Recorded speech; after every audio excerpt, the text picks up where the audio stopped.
If a text at 2 a.m. told you your own mother sold your house and that house was secretly a federal safe house, what would you do? The hotel room in Seattle was blacked out, except for the soft pulse of a charging light. My phone lit my face like a crime scene photo. Mom finally did something about that house of yours. You're welcome. I lay still, hearing the low throb of city traffic 5 floors down. A plane groaned somewhere over Puget Sound. I blinked once, twice. The house? I typed. My house in Alexandria?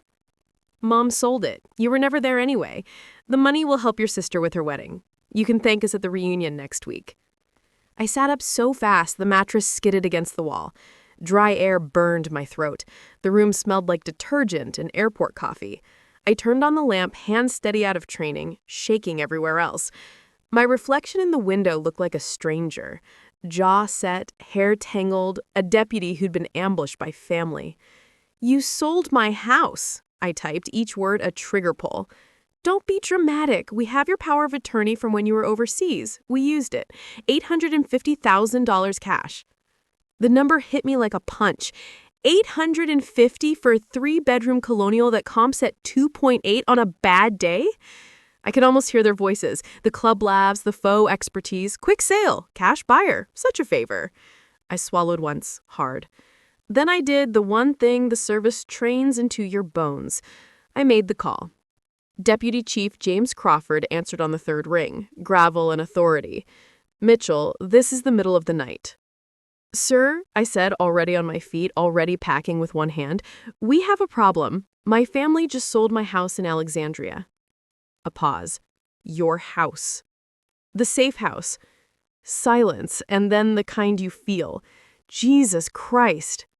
For the Castellano case, Angela Moretti and the kids. How long ago? Closed yesterday according to the texts? And who owns it now? Unknown, cash buyer. The chief didn't curse, he didn't have to. Get home, now. I'm activating emergency relocation. If the Castellanos sniffed this, we've got 3 civilians sitting in a lit window. I ended the call already moving. Boots, jacket, badge, sidearm. I tossed the room key on the desk like a failed promise and hit the hallway at a sprint. The elevator crawled, I took the stairs. Seattle's rain needled my face on the curb while the rideshare's headlights swung around like a search party. At the airport, the first flight east might as well have been a lifeline. I sent 3 texts to my mother I didn't expect her to answer. Stop the sale. Call me now. You had no right. Somewhere over North Dakota, the sun ripped the night open. Red light bled across clouds as the plane tipped into the day. I tried to close my eyes. Every time I did, I saw a kitchen table in Alexandria and 2 small backpacks hanging on the chairbacks. Move, Sarah, move. By the time wheels hit tarmac at Reagan National, my phone crawled with 17 messages. You're being selfish. Rachel's wedding is in 2 months. Family helps family. We did you a favor. I didn't answer. I drove in a focused tunnel from the airport to HQ, the Potomac flashing slate under the bridges, my knuckles white against the wheel. Crawford was waiting in the secure conference room, flanked by 2 senior marshals and our legal counsel, Patricia Williams. No one offered coffee. No one needed it. Sit. Tell us everything. I told him about the 6-year power of attorney from Afghanistan, the one I never revoked because war felt permanent until it wasn't. I told him about parents who mistake access for ownership and a sister who treats my life like a registry. Williams's hands move like a pianist over the keyboard. Property records confirm a sale to Riverside Holdings LLC, Delaware Shell. Beneficial owners concealed. Cash, Crawford said. $850. Sir? Rodriguez said, frown cut deep. No schedule change on our end. It changed, Crawford said. Inside, quiet. We moved as a single breath through the front door. The house greeted us with the smell of soup and crayons. From the kitchen, a small boy's laugh. I swallowed the burst of guilt and stepped in. Angela looked up from the table, spoon mid-air, eyes finding the badges and multiplying Marshals. The color drained out of her face. What happened? She whispered. Did they find us? No, Crawford said, voice low, steady, true. Precautionary relocation. 10 minutes to pack essentials. We'll help. Her hands shook as she stood, soup forgotten, daughter pressed into her side. You said we'd be safe here. she said. You said, I know what we said, I said, and it scraped coming out. I'm sorry. We're moving you somewhere more secure. While Rodriguez swept the back rooms and Chin went to the basement panic box, I climbed the stairs 2 at a time to the bedroom that used to be mine. The closet door was ajar. My old navy duffel, long abandoned, sat on the upper shelf like a relic. I stared at it for one irrational heartbeat. The things we think are ours, the things we give up. And then I grabbed a child's sneakers from under the bed and ran them down to Angela. Back door clear, Chin said, reappearing. No signs of entry. But this is hot, Chief. Then we're ice, Crawford said. Mitchell, wheels. We loaded in under a sky so sharp it felt like it could cut. The kids watched me with solemn, curious eyes from the back seat of the second vehicle, little hands fisted around stuffed animals. I put the house key, my key, on the console and didn't look back when the convoy pulled away. In the rear view, the Colonial's white trim flashed between the boxwoods, a postcard of safety we no longer owned. Back at HQ, Angela and her children were handed to a relocation team with the choreography of long practice. A new address, a new name, a new start. Our promise, still intact. I exhaled for the first time since Seattle. Crawford didn't slow. Where are your parents? I tasted metal. Pennsylvania. Family reunion. They're expecting me tomorrow. You're going today. He handed me a recorder. We document every word. On the highway north, the world turned greener and wider, all rolling hills and white fences, as if the land itself believed in second chances. My uncle's farm appeared over a crest, a long gravel drive, cars like a used lot, balloons snagging on a fence post, smoke lifting from a grill. The sound of laughter fell over us in bright, careless sheets. I stepped out into the afternoon like stepping onto a stage. My mother stood by the grill telling a story with her hands, a queen in a linen blouse and pearls. She saw me, and light broke across her face, my daughter, the prodigal, until she clocked the suits and the badges. The color drained out of her face. What happened? She whispered. Did they find us? We need to talk about the house, I said. My mother rolled her eyes, performative, for the aunts. Oh, for heaven's sake, are you still? That house, I said, and my voice cut clean through the yard, was a federal safe house for a mother and her 2 children in an active case against the Castellano family. Silence domed the lawn. Far off, a child shrieked with joy at a sprinkler. Closer, you could hear the grill fat spit. My mother's mouth opened, then shut. What? Crawford's phone buzzed. He glanced down, one look, and then angled the screen toward me. 2 faces stared up from a bolo. I knew one. Everyone in our world did. Vincent Castellano, Jr., Crawford said, voice like a locked door. Riverside rolls up to him. My uncle's laughter in the yard turned uncertain, then thinned. Someone shut the grill. I looked at my mother. Who approached you first? She blinked. The agent, Linda something. She called me, said she had buyers ready.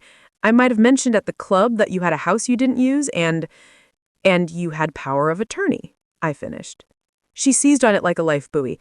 Exactly, we had your permission. You had my permission to make medical decisions while I was at war, not to liquidate my life. Across the lawn, Rachel's fiancé shifted his weight, glance slicing sideways. Rachel tightened her grip on his arm. Where are you watching from? I wanted to ask the invisible audience that lives in every modern scandal. What would you do if your family sold your house to a shell company tied to the mob? The words didn't leave my mouth. They were a drum in my chest. Crawford slid the recorder into my palm. I clicked it on, its tiny red eye winking like a witness. Let's start again, I said softly, and the whole yard leaned in. Who called you, Mother? What did she promise? And how many people did you tell, at the club, at brunch, at the salon, that your daughter had a house in Alexandria she never used? If this were your family, would you press charges or protect them? Tell me in the comments and let me know where you're watching from. Don't miss part 2. Subscribe to Bitter Truth Tales so you don't blink when the next twist drops.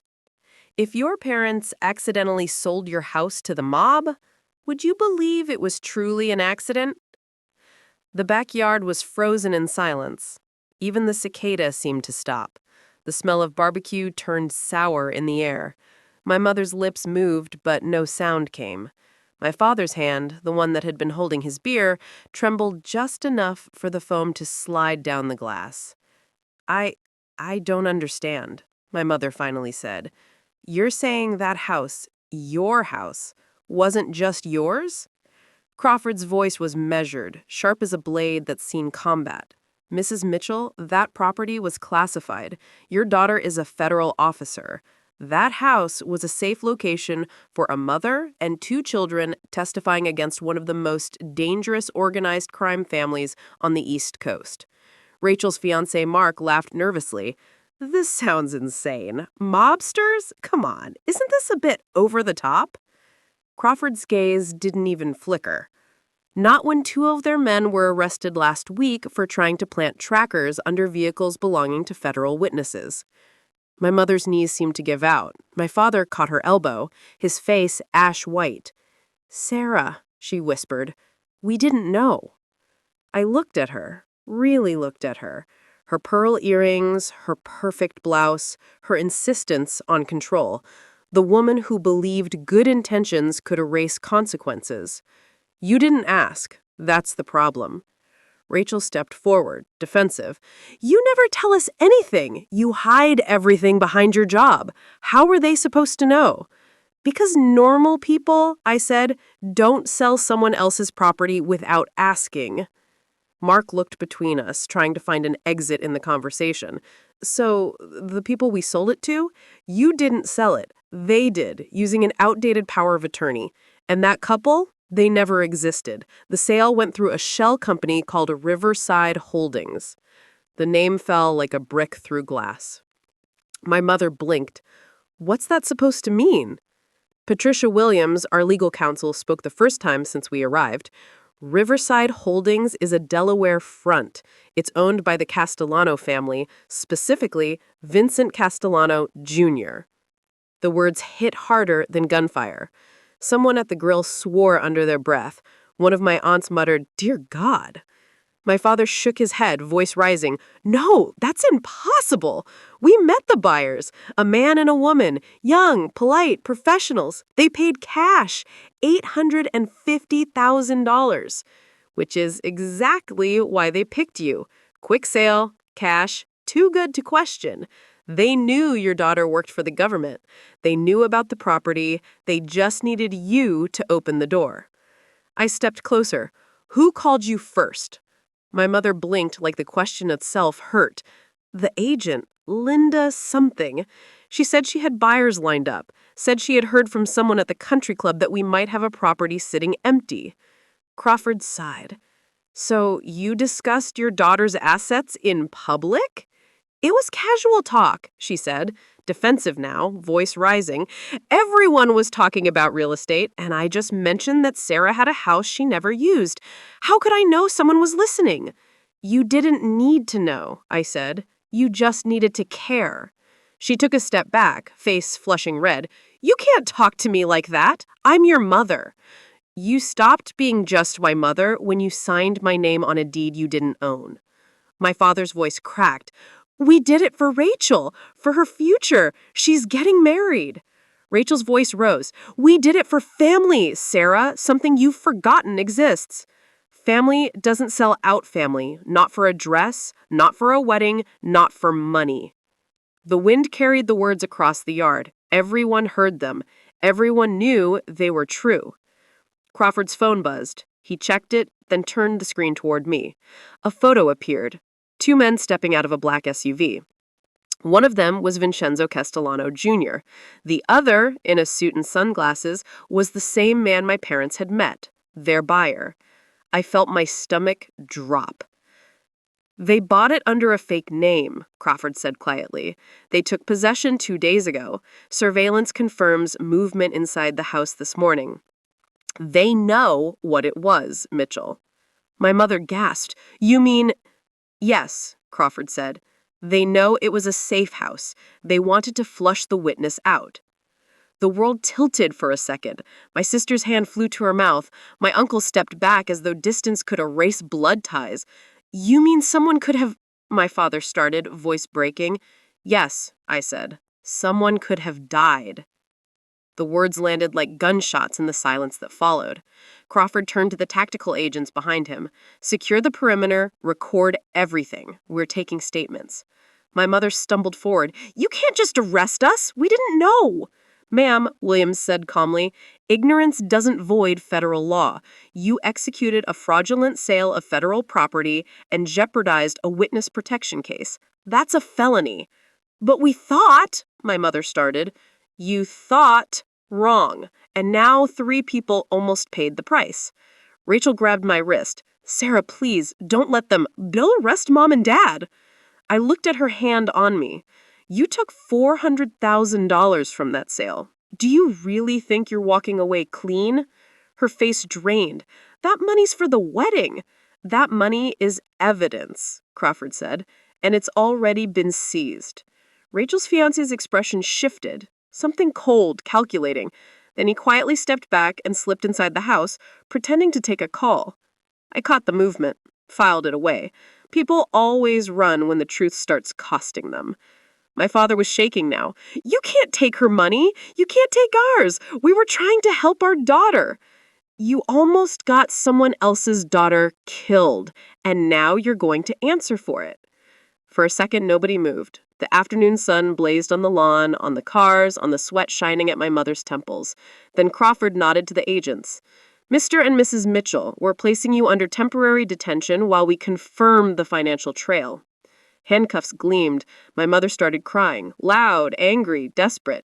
My father tried to protest, voice drowned out by the click of the metal. I didn't look away. I couldn't. Crawford murmured, You all right?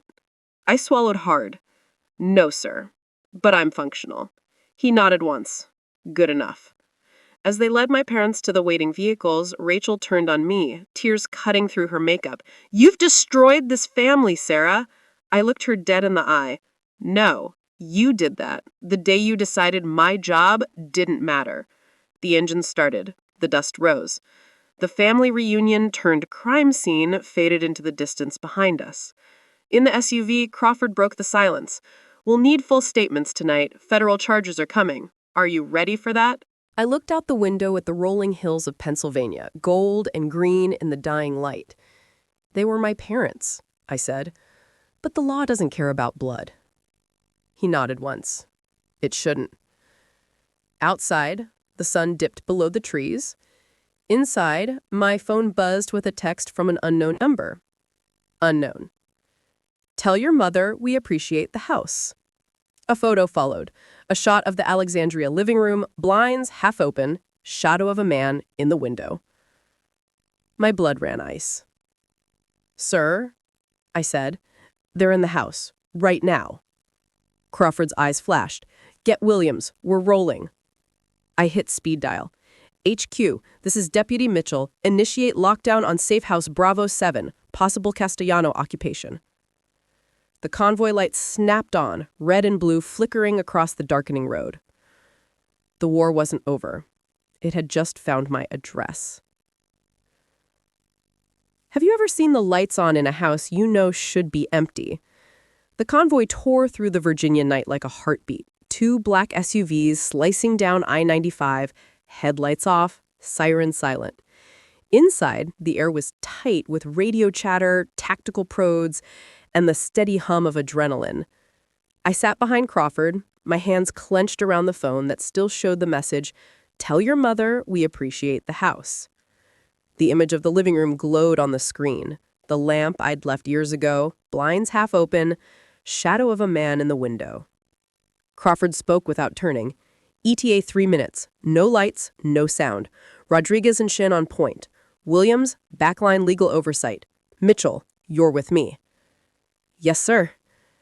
The SUV slid off the highway and into the dark veins of Alexandria's suburbs. Perfect lawns, sleeping houses, and one house that wasn't supposed to exist anymore.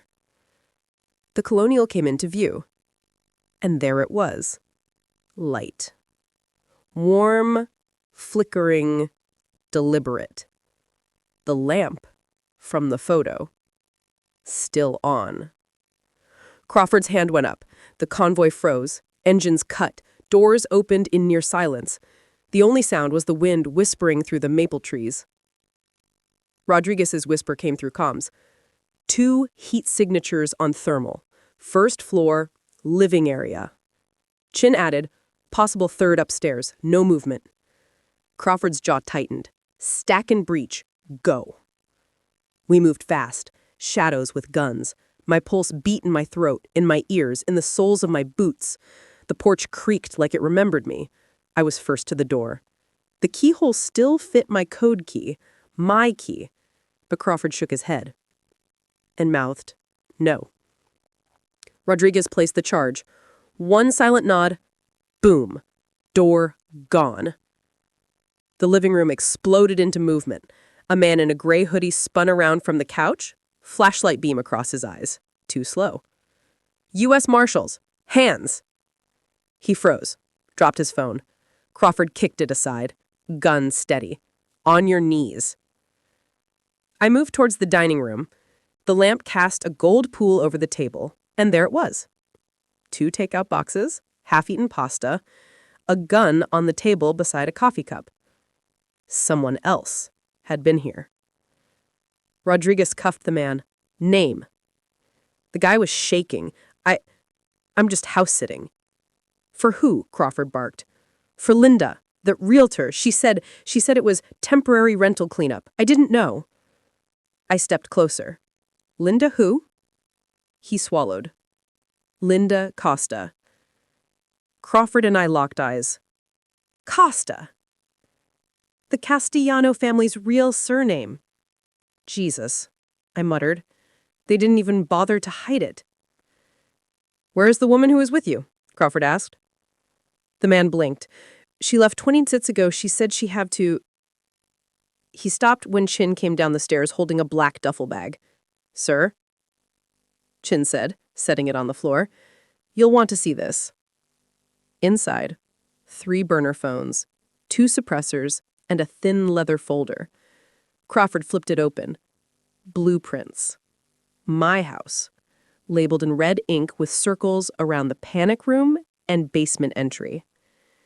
They'd mapped everything. Crawford exhaled through his nose. They weren't just buying the house. They were setting up an entry route. I felt the room closing in. My stomach turned. They were inside my home. My family made it possible. My witness barely escaped being executed on federal soil. The arrested man whimpered. I just cleaned. They said to wait for a contractor. I swear. Crawford nodded to Rodriguez.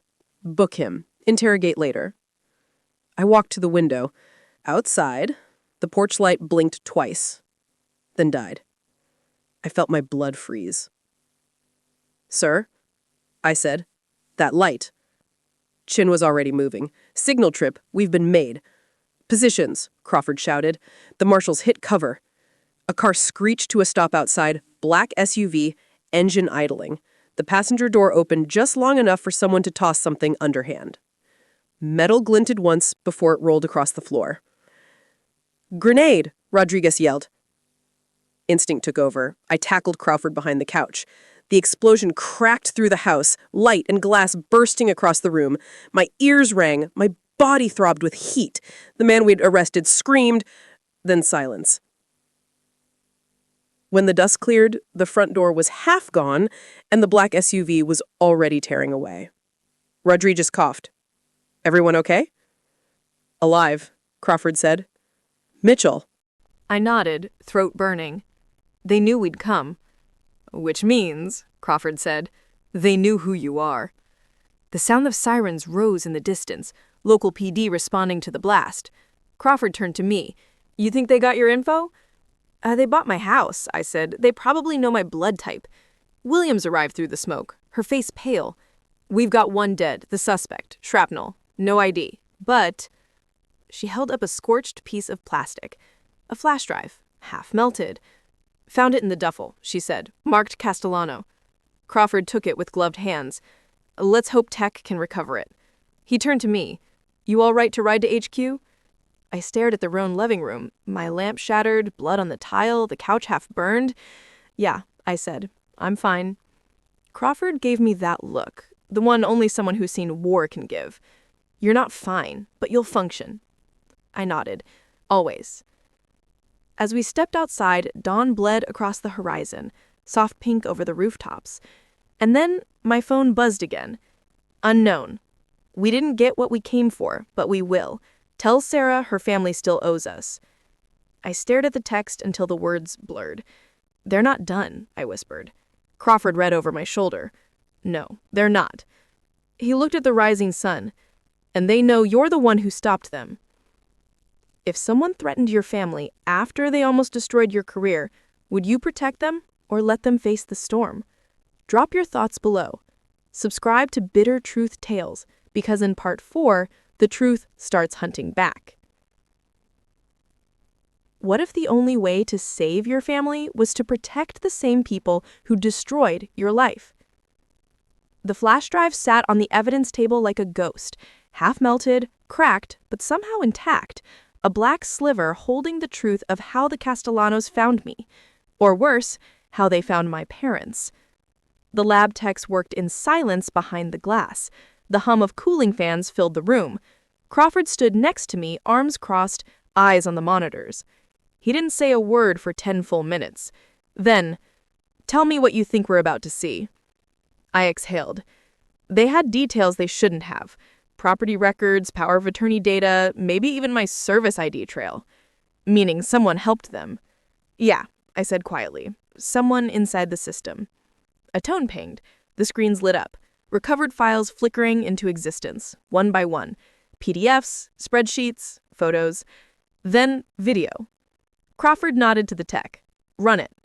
The footage was grainy, time-stamped 2 months earlier. A boardroom. A woman in a blazer. Linda Costa. Across the table, a man in a navy suit, back to camera, blonde hair. He slid a folder toward her. She opened it, smiled, shook her hand. I stepped closer to the monitor, my heart twisting. That jawline, that ring, that stupid silver watch he never took off. Pause, I said. The tech froze the frame. Crawford looked at me. You know him? My throat tightened. Yeah, that's Mark, Rachel's fiancé. The silence that followed wasn't silence at all. It was a storm with no sound. Crawford's voice was calm, low. You're sure? I bought that watch for his birthday 2 years ago, I'm sure. Crawford rubbed his forehead. Son of a bitch. On screen, Mark leaned forward, whispering something to Linda Costa. She nodded. He pointed at a document, zoomed in. A power of attorney form. My mother's signature. The same document that gave them the right to sell my house. Crawford muttered, They used your family as a Trojan horse. I stared at the monitor, my stomach hollow. Mark hadn't just known, he'd delivered them. Get me his financials, now. The analyst at the back tapped keys fast. Found multiple wire transfers, shell companies, one tied to an offshore account in Malta, the sender, Riverside Holdings. I closed my eyes. They paid him. Looks like it, the analyst said. $75,000, broken into 5 payments. Purpose line reads, consulting fee. Crawford turned to me. You know what comes next. I nodded. We bring him in. But it wasn't that simple. Rachel, Mom, Dad, they had no idea the man planning her wedding was laundering mob money, that he'd sold me out, sold all of us out. The drive to Pennsylvania felt endless. My mind was a loop of memories. Rachel's laughter at our kitchen table, Mark's handshake the night he proposed, my parents' proud smiles. All of it fake. All of it poisoned. When we reached the farm, the yard was empty. No banners, no cars, no kids. Just silence and a wind that smelled like rain. Crawford's voice was low. Something's off. He gestured to the 2 tactical agents. Check the perimeter. I walked toward the house. The door was ajar, just slightly. I pushed it open. Inside, the living room looked frozen in time, as if they'd left mid-conversation. Coffee cups, a half-played card game, the faint hum of a radio left on. And on the table, A cell phone, screen cracked, still recording a voicemail. I hit play. Rachel's voice, breathless, terrified. "Sarah, if you get this, Mark left. He said he had to fix things. Mom and Dad went with him. They said it's safe. I don't—" Static. Then a man's voice. Calm, cold, unfamiliar. "Tell your sister she's too late." The message ended. Crawford came in behind me. "Where are they?" I said, "They followed him. He told them he could fix this. He's leading them straight to the Castellanos." We moved fast. The GPS pinged from the phone's emergency locator, 30 miles east, near an abandoned quarry outside Harrisburg. "Call backup," Crawford ordered. By the time we got there, the sun had vanished behind heavy clouds. The quarry was a scar in the land, deep, gray, silent. A single car sat near the edge. My father's. Doors open, headlights on, and in the distance, the faint flicker of movement. We spread out. Rodriguez took point. Chin flanked left. I moved forward with Crawford. A man's voice echoed faintly down the rock walls. Mark's voice. "They won't hurt you if you just tell them where it is." Then my mother screamed. We ran, boots pounding gravel, the sound of struggle ahead, a scuffle, a gunshot. Then silence again. We crested a ridge. Mark was on his knees, hands raised. 2 men stood behind him, one with a pistol pressed to his neck. My parents stood off to the side, pale and shaking. One of the men looked up and smiled when he saw us. "Marshal Mitchell," he said, lowering the gun but not stepping back. "We were expecting you." "Drop it," Crawford ordered. "Now." The man laughed. "If I drop it, my friend here gets nervous." He nodded toward the second gunman, a twitchy, younger guy with a knife pressed against my father's throat. Crawford's voice turned to steel. "We have 20 agents closing in. You won't make it off this hill." The man shrugged. "Maybe, but we only need one more thing." He looked directly at me. "Where's Angela Moretti?" I froze. That name, the witness, the woman's protection my parents had almost destroyed. "I don't know. And even if I did—" "You do," he interrupted. "Your mother said you always keep backup files, her testimony, addresses, safe houses. You're her handler. You have it somewhere." My mother gasped. I didn't, he asked, I didn't think it—" "Enough," Crawford barked. It was chaos in slow motion. My parents pleading, Mark trembling, the gunman watching with sharp eyes. And then a sound. Low, sharp, a rifle crack from the distance. One of the gunmen dropped. The other fired. Crawford hit the ground. I moved without thinking. Sidearm up, 2 rounds center mass. The man fell backward, gun spinning from his hand. Mark bolted. My father shouted his name. Too late. He ran toward the cars, stumbled, fell, clutching his side. Blood. Dark, fast, unstoppable. I reached him. He looked up, face twisted with pain and panic. "I didn't mean to." He coughed, choked. "They said it was just money. Just business." His eyes went blank before the last word left his mouth. Rachel's fiancé, my family's Judas, was gone. Crawford's voice cut through the ringing in my ears. "We've got ambulances inbound. Area secure." But I couldn't move. Couldn't breathe. The wind whipped dust across the quarry floor. My parents were crying, holding each other, and all I could think was, "You did this." This was the cost of blood, of secrets, of greed. Crawford touched my shoulder. "Mitchell, look." He was pointing to the dead man's jacket, a cell phone poking from the pocket, still recording a message. Unsent, drafted, unfinished. It read, "Kill the family, take the Marshal alive." What do you do when the people you love turn into the reason someone wants you dead? The ambulance lights painted the quarry in spinning blue and red as I stood with my hands buried in my jacket like a child trying to warm cold grief. Mark was gone. My father lay pale on a stretcher, mumbling apologies that meant nothing. My mother clung to him as if their arms could knit time back together. Crawford moved with the slow precision of a man used to disaster scenes. Contain the perimeter. Forensics, canvas. I want every plate, every camera traced back 72 hours. Williams, start a grand jury meeting tonight. His words landed like commands, and comfort both. He looked at me. We need a plan. You want these people in handcuffs. So do I. But the Castellanos aren't a street gang. They're a network. We hit the wrong node, and we lose Angela and everyone else again. I swallowed. Then we hit the network. We start at Riverside, follow the money, and we don't stop. He nodded. And we do it quietly. No leaks. Mitchell, you lead the operational task force. I want 20 agents under you, 2 tech analysts, and 1 legal liaison. You comfortable? Comfortable was a shallow word for what this was. I felt hollow and furious in unison, a combination blow that sharpened focus. Yes, sir. I'll own it. Back at HQ, the whiteboard filled with names, phone logs, shell company ties.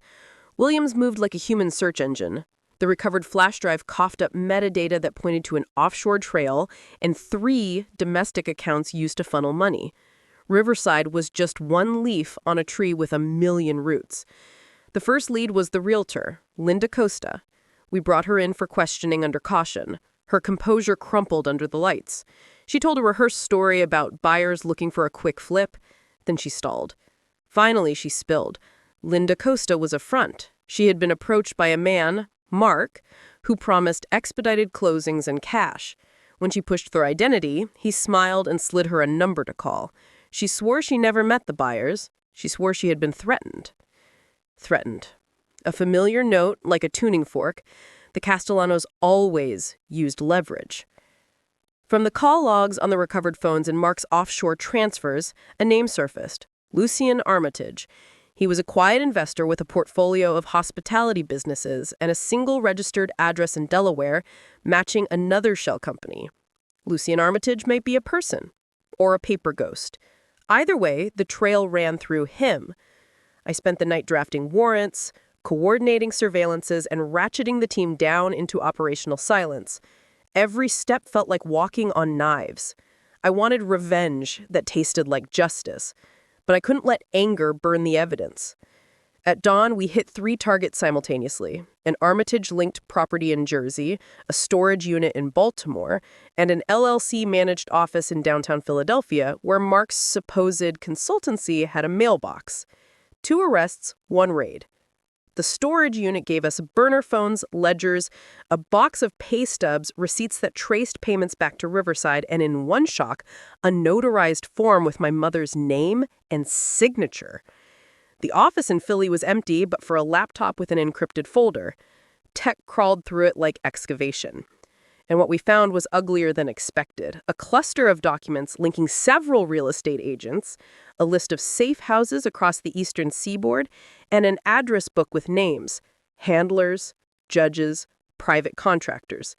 Someone had been ghostwriting a map of our entire protection apparatus. On the drive back to HQ, the weight of it hit me. They weren't just buying a house, I said to Rodriguez in the passenger seat. They were making a blueprint for invasion. Professionals, he said. We've seen organized theft. This level is something else. Who do we hit next? Banks, I said. The channels.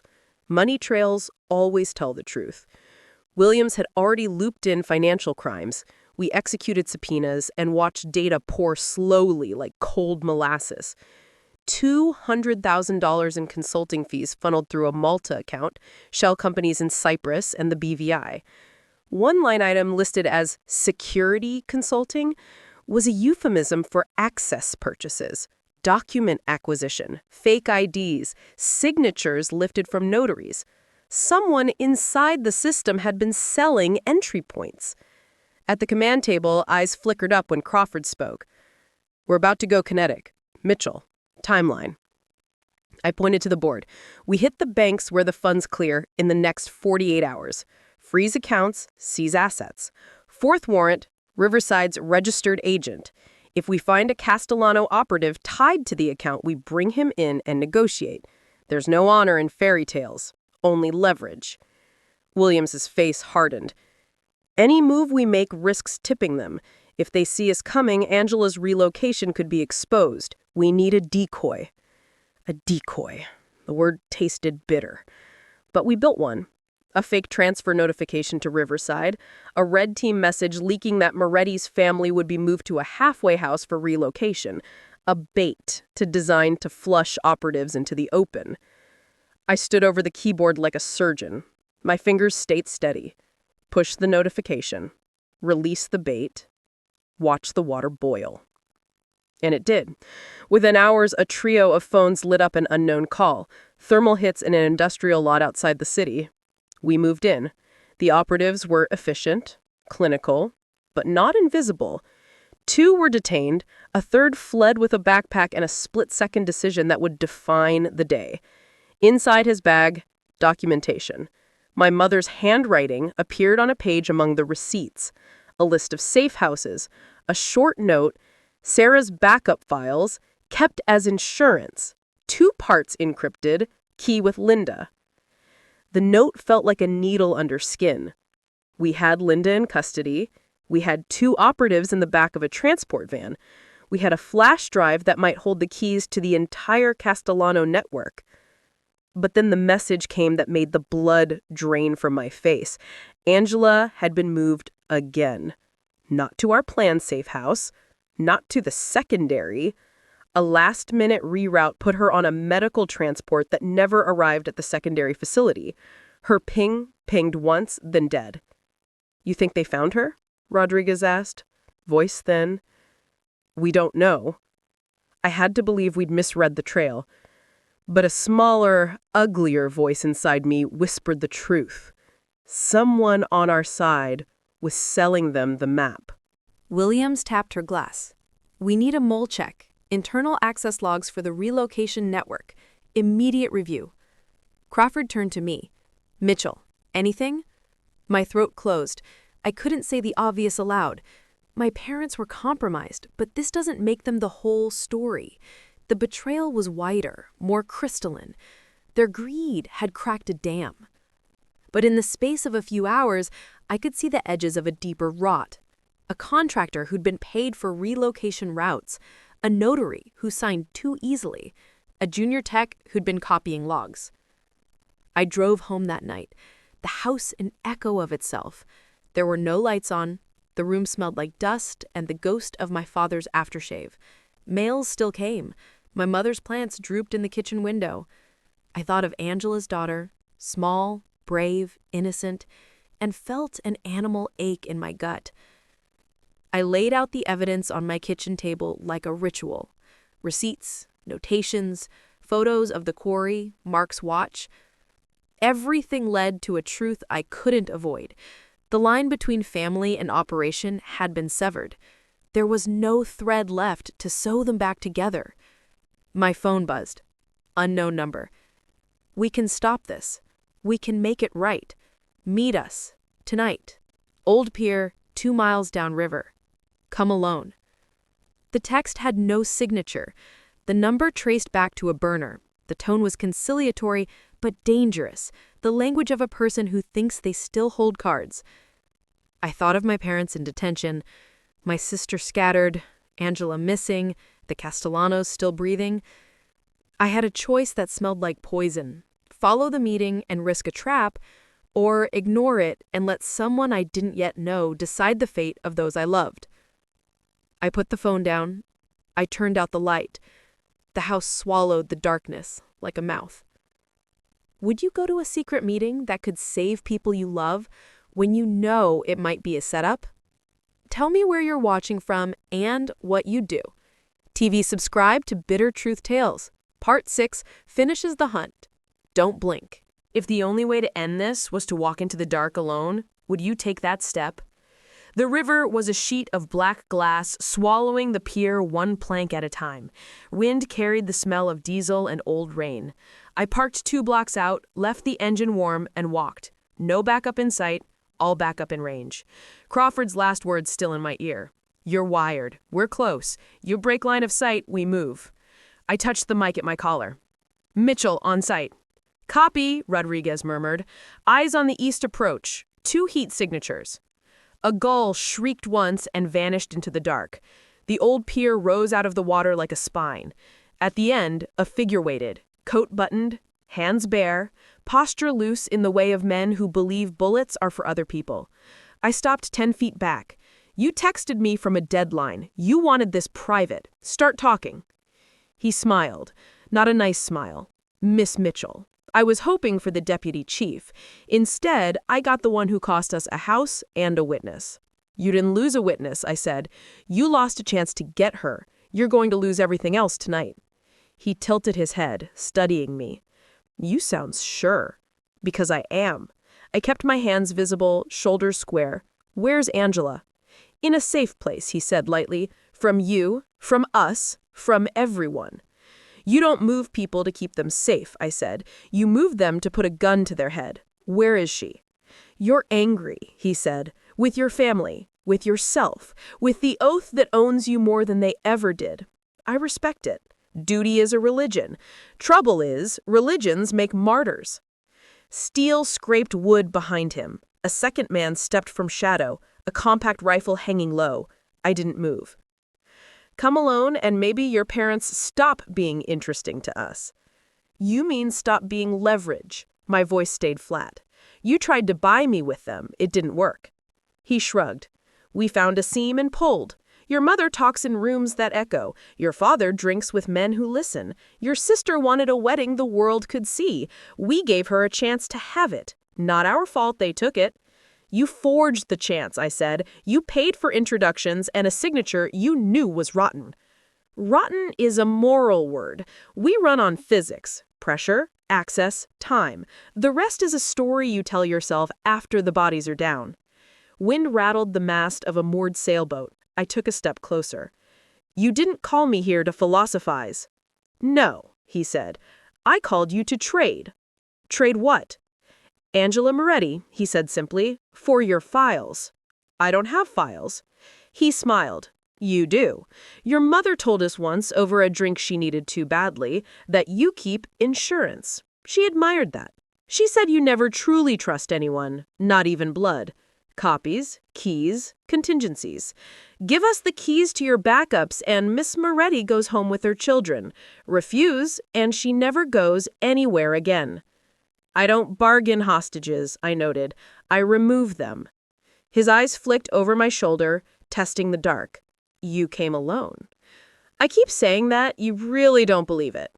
He laughed softly. You're wired, of course you are. But the first man up those stairs dies. The second loses a leg. The third makes me annoyed. I'm patient. I can stand here all night. My mic crackled almost imperceptibly. Crawford's breath, then the whisper. Hold, 2 more inbound from the west. I shifted my weight just enough to feel the grain of the pier under my boots. You still haven't answered me. Where is she? He considered me. You know what I admire about you, Marshal? You cut to the bone. All right, she's in a truck, 3 miles upriver. Medical transport livery. Expectation is you'd never stop an ambulance unless you were very sure. We were very sure you'd never be very sure. License? I asked. He grinned. I give you that, I lose the truck. I give you nothing, I lose you. Trade, Miss Mitchell. Religion for life. I let time stretch for 3 beats, long enough for a small boat under the pier to drift exactly into place. Long enough for the night vision glass on the warehouse roof to lock its crosshair on his sternum. Long enough to say a thing I needed to say. My family isn't my weakness. They're a fact, like gravity, like your greed. But the mistake you made was thinking they could move me. He started to reply. I moved first. My hand hit the rail-mounted flare gun as if it had lived there. One trigger pull. A spear of white fire tore the dark open and slammed into the sky. The world turned daylight for a blink. Go! Crawford's shout cracked in my ear. The river exploded with motion. The boat surged from under the pier as a team rose like ghosts, rifles up. 2 silhouettes on the warehouse roof. A third man on the ladder burst into view and froze under a red dot that lived on his throat. The gunman beside my contact jerked his rifle up. Rodriguez fired from below. The man folded at the waist, fell, and didn't get up. My contact grabbed my wrist, twisting, sliding something cold against my ribs. I slammed my forehead into his nose. Cartilage popped. He grunted, staggered. I wrenched out, drew, and held. "Drop it," I said, and meant it. He looked down at the barrel like it belonged to someone else. Blood ran over his lip. He dropped the knife. Boots thudded. Hands were on him before the knife hit the planks. Chin cuffed him. William's flashlight found the wire taped under the rail, a dead man trigger leading into the water. Rodriguez's hand held it steady while a tech clipped and gilled it with the bland finality of a man who's done this too many times. "Truck?" I said, already turning. Crawford was at my shoulder, breath white in the cold. "Plate from the drone. Interception team is 2 minutes out." We ran to the edge of the pier and watched as the river unspooled. Lights moved upriver, then stopped. A radio voice bled into my ear like relief. "Target stopped. 2 suspects in driver's cab. Rear locked." "Open it," Crawford said. "Copy." The quiet between words could have drowned me. Then, "We have her. Repeat, we have Angela and 2 juveniles. Alive." I didn't breathe. I fell. Not to the boards, just inside myself, like a tired soldier sitting down for the first time in days. Angela's name was a lifeline in the dark. I swallowed it like water. The contact laughed low through broken cartilage. "Religion pays. For tonight." Crawford didn't look at him. Read him his rights. They did, with the simple music of the law. The river carried the words, "You have the right. You have the right. You have the right." Minutes later, the truck pulled into the lot. The back doors opened. Angela stepped down with the blanket around her shoulders, smut smudging her cheek, fury and fear fighting in her eyes. Her daughter clung to her hip.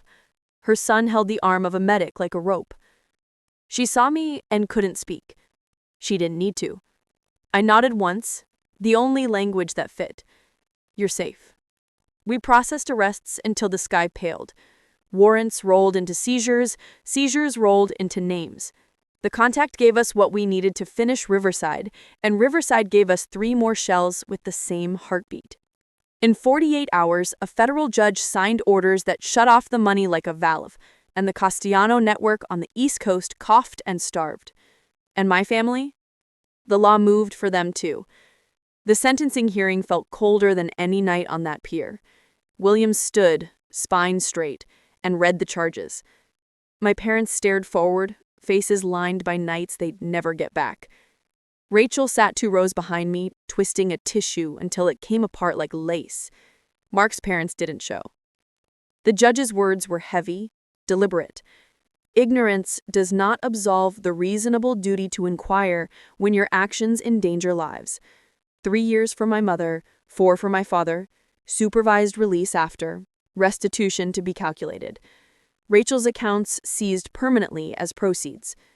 The room breathed in a way that wasn't relief or grief. It was consequence. After, in the hallway, my mother reached for me with eyes I recognized from childhood, pleading, proud, undone. "Sarah, please." I stepped back. Not cruel, not kind. Boundaried. "You made choices. So did I." She nodded once as if a private verdict had been read. My father watched me with a man's emptiness who has finally learned what he couldn't before, that love is not a currency you can spend against the law. I went back to the office, because that is where I belong. Angela testified. Castellano Sr. took a life sentence. Junior took 20 on witness tampering and 4 more on financial crimes. Lucien Armitage turned out to be a ghost 1 degree shy of a man. The man we pulled at the pier gave up the names that tethered the ghost to a chair in a federal courtroom. He sat there looking smaller than he'd ever looked on a screen. Weeks later, a card arrived at my desk. No return address, careful cursive. A photo fell out when I opened it. 2 kids grinning on a beach. A woman canned in the corner of the frame, holding a paper cup of coffee. The note was 2 sentences. "We're learning to love the ocean. Thank you for letting us try." I put the card in the drawer with my badge polish and the spare pair of gloves. I looked out at the city, the courthouse's stone shoulders, the glass planes of the agency building, and felt the oddest thing. Not relief, not victory. Alignment, like clicking a safety back on. Crawford leaned in my doorway. "You going to call your mother?" "No," I said. He nodded, not disappointed, not approving. "All right. I'll send a card someday," I said, "when I can mean it." He smiled with his eyes. "You did the job." I looked at the drawer. That's the point. The day moved, the hum of printers, the dull thud of case files stacking into walls you can climb if you're stubborn enough. I squared the next file with the edge of the desk and opened it. Some people call that cold. Some call it unforgiving. They don't know the price of 3 names written on a transport manifest, alive because you were the right kind of relentless. My phone buzzed. A new case. A new address. Another family learning that safety is something you build every day and pay for with attention. I stood, clipped on the badge, and let the door close.